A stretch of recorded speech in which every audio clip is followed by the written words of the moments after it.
Next is from what do we got here? Next is from Brad Price, and the subject is Miami sucks / Carlito push.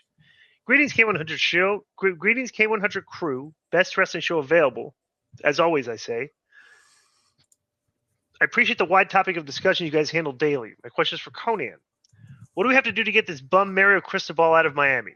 First, he loses a game because he refused to take a knee, which is inexcusable, not even the first time he does it.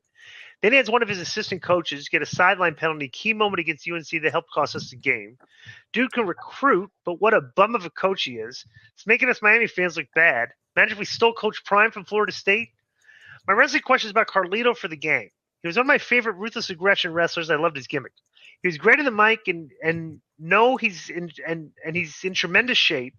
He and Chris Masters were great together the first time around, but what do you think he'll be doing nowadays? It's tough to see him as anything other than fodder for top stars and a lower mid-card guy. I hope I'm wrong, but what do you think? And that's Brad Price from Pennsylvania. Let me start with this.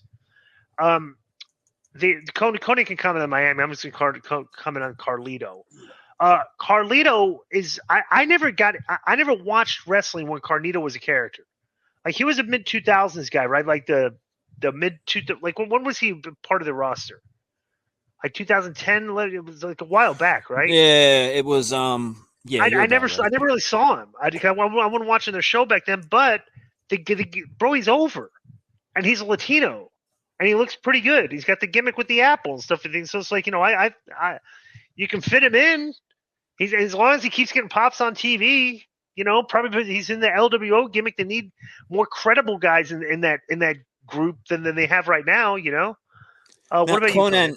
You know Carlito obviously, and you've worked with him and stuff. I think the knock back then on Carlito was that he was lazy, and they actually played into it on TV once with Flair that he just didn't appreciate the fact of being in WWE and his spot and all that.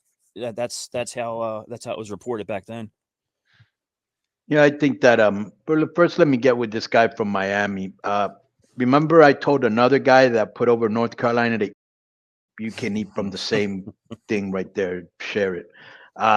Bro, you're already calling for Cristobal's head and you're saying we should steal Mr. Prime from Florida State. He doesn't coach there. He coaches at Colorado. But anyways, let the season finish. What if they go undefeated the rest of the year? What are you going to say then?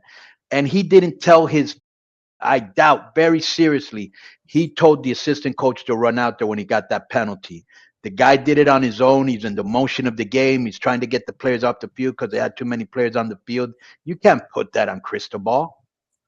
But let him finish the year, and then we'll bury him if he needs to be buried.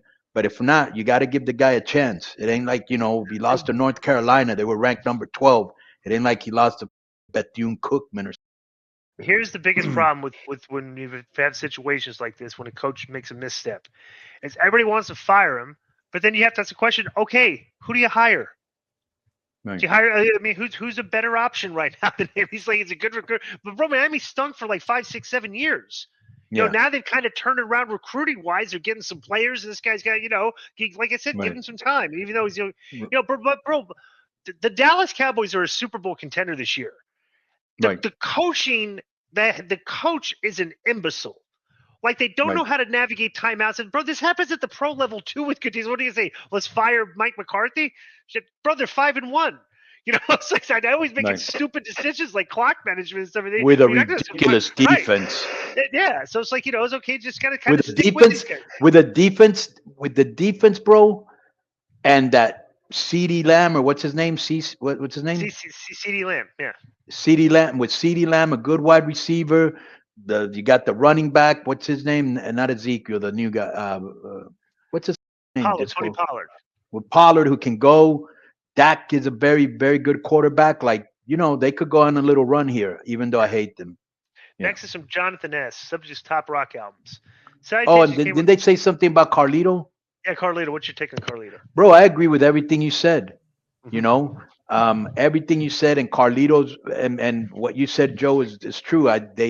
He had the reputation for being lazy, to just kind of going through his matches, they turned into a storyline. But I saw him not too long ago in WWE, And he looked, first of all, he looked in shape. He looked like a star. He wasn't in WWE that long, Disco. That's probably why you didn't notice him.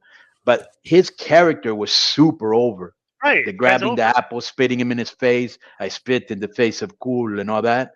And he looked great yesterday. You know, he looks like a star because the other two guys get treated like J-Brones. The other girl, Zelina, she got him. She had a backstage segment with Bailey. Bailey would challenge her to a match. They went in there and she just beat her. Like they don't really do anything except with Ray and Escobar. Phantasma. Yeah. Escobar.